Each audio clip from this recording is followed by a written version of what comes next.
A very warm welcome to a brand new episode of CNB. I'm Siddharth Vinayak Partnkar. With me today I have not one but two of one of the most anticipated cars of the year.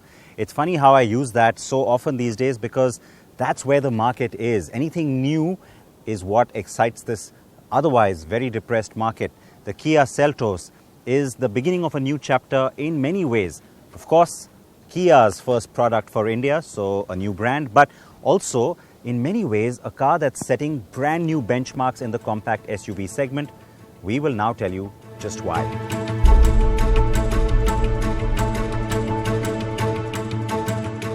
The Kia Seltos is in many ways the perfect car for the company to begin its India innings.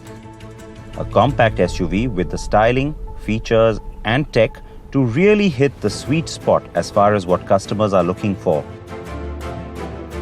That becomes doubly important given how automobile sales have been falling off a cliff of late.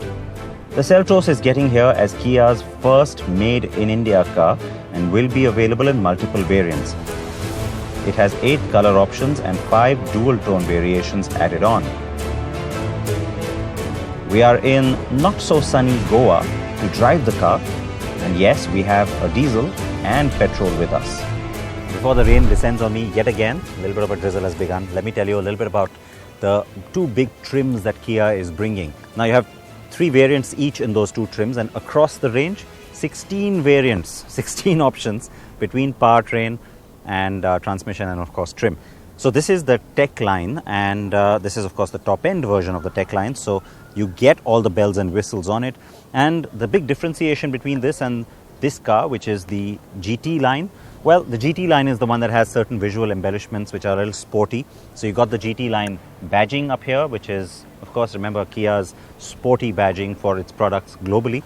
You've also got the red stripe and the scuff plate element that's been put into this bumper. Again, to give the car a little bit of a sporty stance, different appeal to this one. As you can see, that's the one big difference. You don't have that element here, and it's trying to be a little bit more classy and upmarket as a result. The grille, though, with its textured chrome and that pattern in here is the same on both the cars, as is the little lighting element that you see running all the way out to the DRL. Now this is the parking light, so you'll see the long LED stripe light up only at night. The regular DRL, if you will, is just this element, the heartbeat, and of course the full LED headlamp cluster on the top end car. That again is the same on both cars. So having that little extra stripe running into the grille, it's going to be a great signature for this car. You'll straight away recognize it coming down the road. The other differences between the two in terms of the Tech and GT line, well, you've got the little red elements again, the hubcap and the red brake calipers up front, different alloy pattern which is 2-tone. On the Tech line you can see it's also a smart alloy pattern, but it is of course very different. Along the side, I have to say the 7 DCT badge is kind of loud and, well, kind of reminds me of another car that claims to have internet inside, but I'm not going to go there right now. You've got the red stripe along the side as well. I have to say it would look better on, in fact, I almost wish our white car was GT line and the red one was Tech, so you could really see those red elements pop out. It would look better on some of the other colors. GT line badging at the back as well, and the TGDI badge here tells you that this red car is the 1.4 petrol. Now, a little bit of that sporty element in that bumper again with the red stripe, of course. That's pretty much where the GT line elements taper off. The other thing I have to point out to you though is this one's of course the diesel, remember. The Bharat Stage 6 or Bharat 6 badge that's back here. Now that one's pretty relevant because unlike many other manufacturers who are claiming to be BS6 ready, Kia says there's a distinction. These cars are BS6 compliant from day one, but they'll also still run on the current fuel that's available without a problem. It claims that it's done a lot of extensive testing. Should be no issue driving these cars from day one.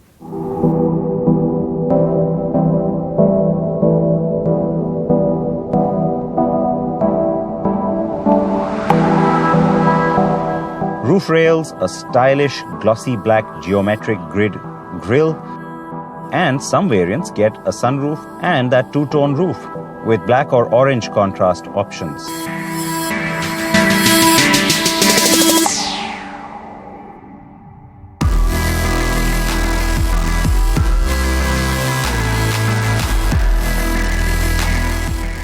The cabin on the Seltos is going to impress you for a couple of reasons. One, that it brings in, of course, a fresh appeal in terms of styling, in terms of layout, in terms of some of the features and functions and gadgets, for sure.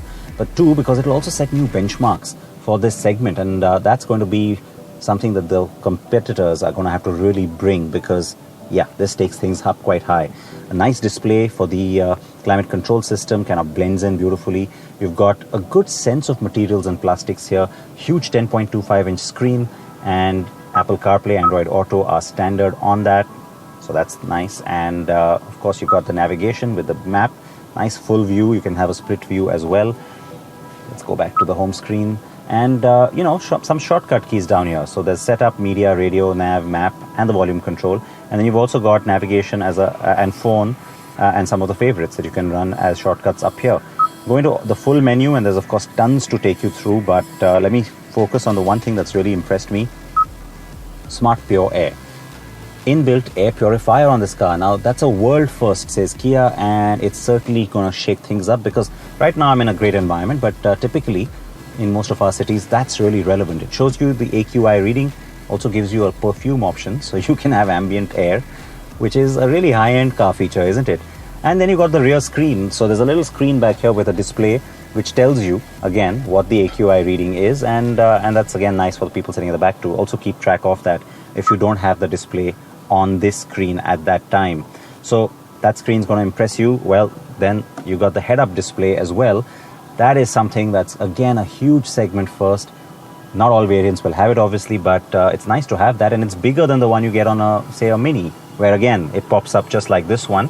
You've also got a 7-inch screen here, which has excellent animation, good resolution, and again sets a new benchmark in this segment, because it's not only big, but even the kind of animation you see and the information you get on it. You've got the torque and turbo outputs, you've got compass, you've got tire pressures that are going to be live readings, and you've got of course the usual trip computer settings like the fuel economy, the driving range, and what's happening with your car, the drive information for your trip.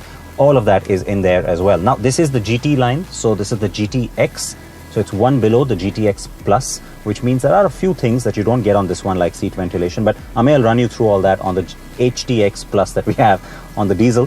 But having said that, because it's the GT line, you get black interiors, looks quite nice and sporty, little red stitching elements all around, and the GT line badging on the seat as well, and the flat bottom steering wheel with red stitching, GT line badge again, and some of the other common elements of course are the piano black and dull metal finishes that you see all around. So well put together, and like I said, something that's going to get a lot of attention and scare a lot of the rivals.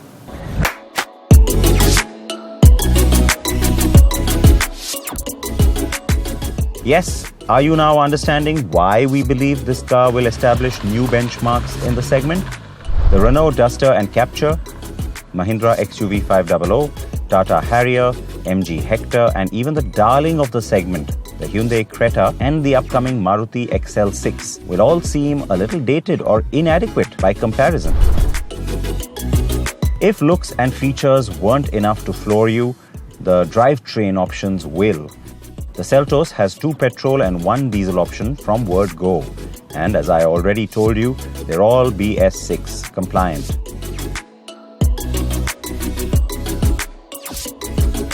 It's a masterstroke from Kia to bring in 3 different drivetrains, each with automatic or manual, and 3 different technologies on automatic as well. A game changer? You bet. Outside of that, you also have to mention the fact that you also get a very advanced option with the 1.4 GDI, turbo GDI, and it's coupled of course with the DCT transmission.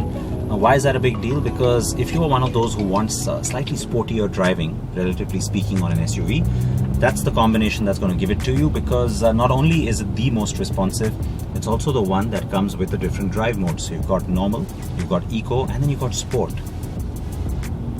So it is only the DCT GDI combination that gives you these different drive modes. You also get different traction modes like snow and mud, but remember that has nothing to do with the four-wheel drive system. That's not an option across the Seltos range.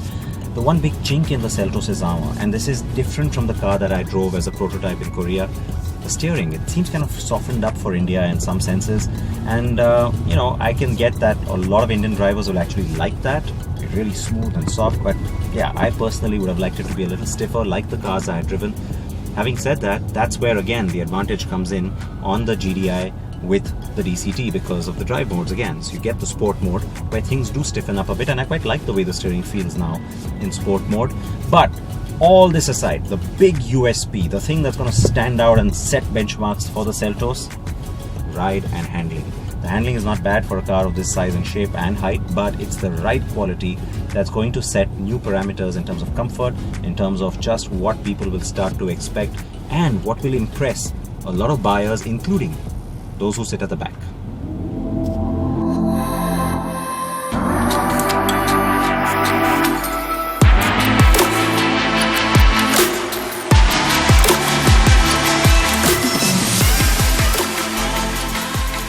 So the ride quality will be this car's hallmark. The 1.4 GDI has a claimed mileage of 16.5 kilometers per litre for the automatic and 16.1 kilometers per litre for the manual. The Seltos also gets a 1.5 litre petrol with 113 bhp, and this gets the option of a 6-speed manual or a CVT auto gearbox. We've not tested that car, but it is a tried and tested motor from the Kia Hyundai family. Claimed mileage on that comes in at 16.8 kilometers per litre for the auto and 16.5 for the manual.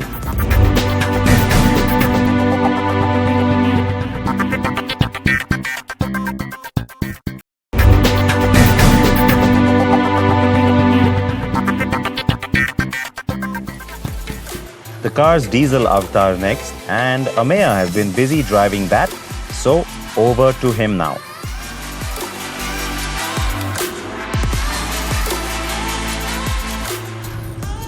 The one I'm driving is the 1.5 litre diesel. So this makes 113 brake horsepower and there is 250 Newton meters of torque on offer. Now that torque actually kicks in at around 1750 RPM. There is good amount of torque available at that RPM, and yes, it does pick up pretty well too, but there is a distinct noise coming out of that engine from say around 3000 RPM, but you don't really do that in city conditions now, do you?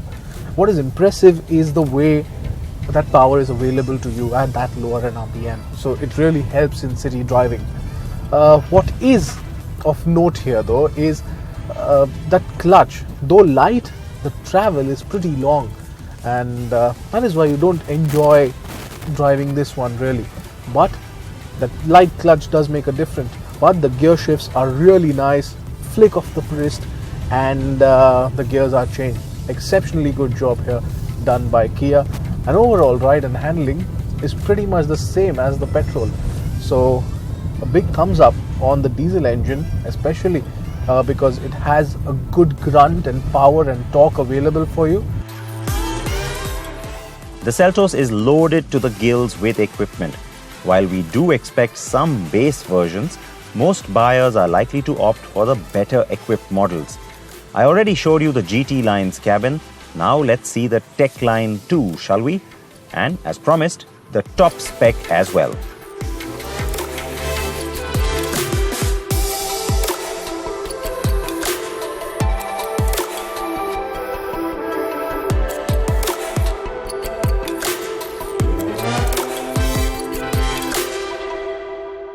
So there are a lot of changes that you see here. The first big change is the upholstery. It's beige and not black, and it gets this beautiful honeycomb kind of pattern, and of course the perforations in there point out to the fact that these are ventilated seats, and you know we love ventilated seats. The two buttons are right here and you can kickstart operations there. What it also gets is a sunroof. The addition of that really makes a difference now in compact SUVs. So yes, the Seltos gets that too. The carpet, if you see, is completely different. It's not monotone, but it's something that is different, and that's what even sets that apart from its competitors. What is also important to know that this one also gets wireless charging. You also get the wireless charging on the GT line as well, but this one has it too. What it does not get is a heads-up display, but there are other changes that are made. The driver's seat is electronically powered, so you can adjust it, and there's no manual adjustment as such. It's just electronically powered, and that's pretty good too. Now at the rear, you have a rear sunshade for the rear passengers, which comes in really handy when the sun is very harsh actually. So all these changes make a clear difference and a clear demarcation between both the GT line and the Tech line.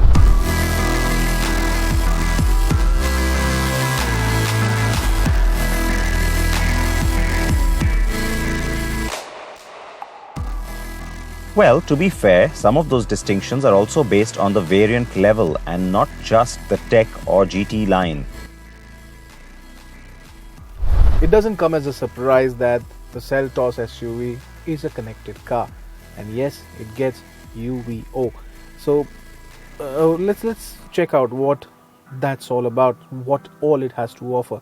To begin with, you can start your engine, you can lock the doors, and of course the climate control settings can be easily handled from here, and the horns and lights, and of course you can stop the engine from here. Then there is My Trip, which basically tells you where all you have been through this, and the duration, the distance, the speed, and also the maximum speed you have been to in whenever you have been out anywhere. So the VHR is the vehicle health report, which basically tells you if there is any problem with the brakes, the airbags, the tire pressure monitoring system.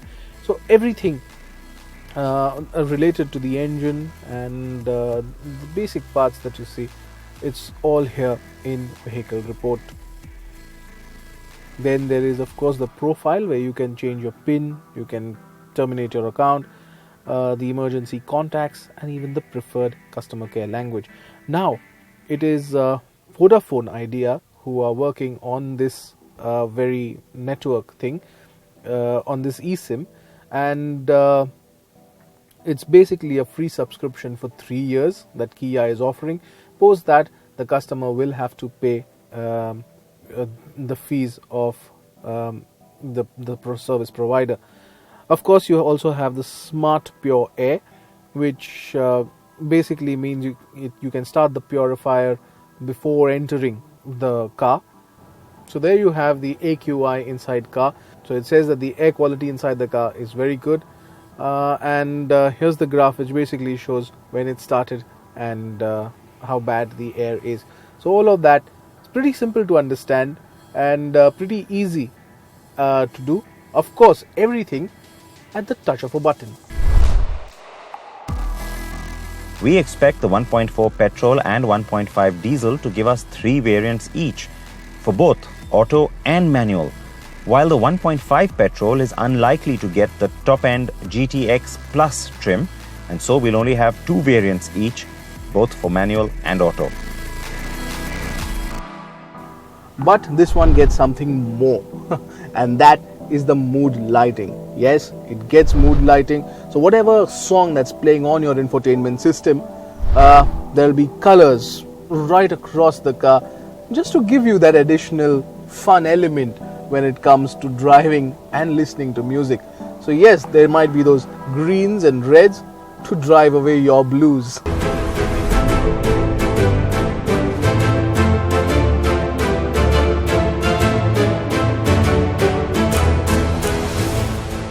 Some of what you see is what you'd usually find on a premium or luxury brand car. So kudos to Kia for bringing all of this in. Now the big question is, will all of that cost a lot? Well, the launch is not so far away now, and we shall find out how Kia is pricing this car.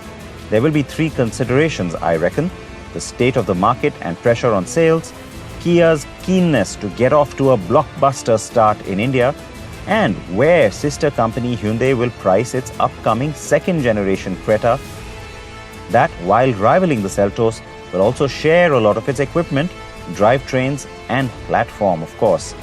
The current Creta starts at 10 lakh rupees and goes up to 15 lakh 65,000. So I expect the Seltos to start at 11 and top off at 16 lakh rupees ex-showroom.